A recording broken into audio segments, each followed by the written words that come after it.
Hi, this is Firestarter, and this is a review of the Figma, the Amazing Spider-Man from the movie, The Amazing Spider-Man. So this is their version, and this is the box. Like the packaging, we have the logo right here, Figma, product number 199, Spider-Man, and then a cool pose, which I plan to replicate, and then Figma and Spider-Man, and then another logo Figma. And at the back we have a few poses and some of the details about what this is inclusive with. So let's open this so we can do and check out some of the poses and what this is inclusive with. It is quite late for Max Factory to share their rendition of the Amazing Spider-Man movie figure in Figma fashion. Despite what critics may say, the figure captures in every very detailed sense the weapons on the body onto the details on the shoes. But there are only a few parts that you can work with Spider-Man. He is inclusive with a backpack, a hand with a mobile phone, web sling effects, and 6 other replacement wrists, and a Figma stand. These stand plugs at the back of the figure, enabling you to pose this figure on aerial stances.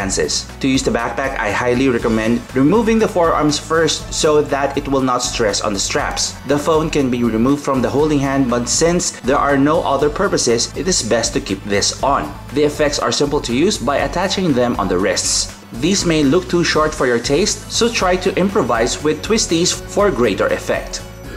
He is about 5.5 inches tall.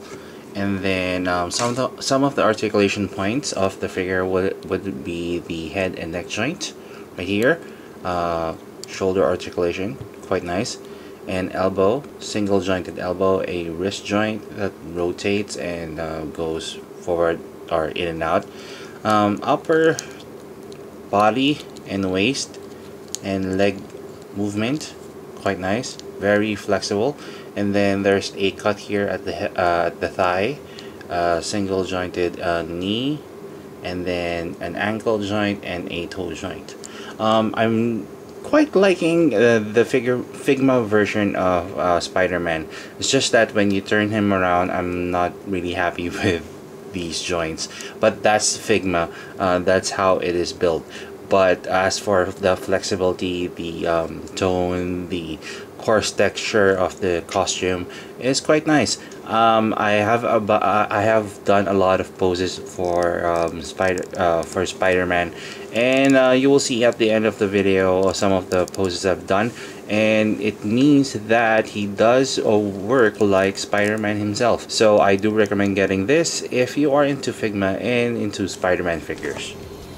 The great thing about this set is the flexibility of the figure, mimicking Spider-Man's movements not only from the movie but from the comic books as well. I wish there were better effects since the ones included on the set seems odd and don't look like web shooters. It might take a while for first-time Figma collectors to make do with the joints. Nevertheless, this is a fun collectible to play around with. And that is my review of the Figma, the Amazing Spider-Man movie figure. If you want to know the possibilities for this figure, check out the photos at the end of the video and subscribe to my blog for the full written review. This is Firestarter. Thank you very much for watching and keep it here for more toy reviews.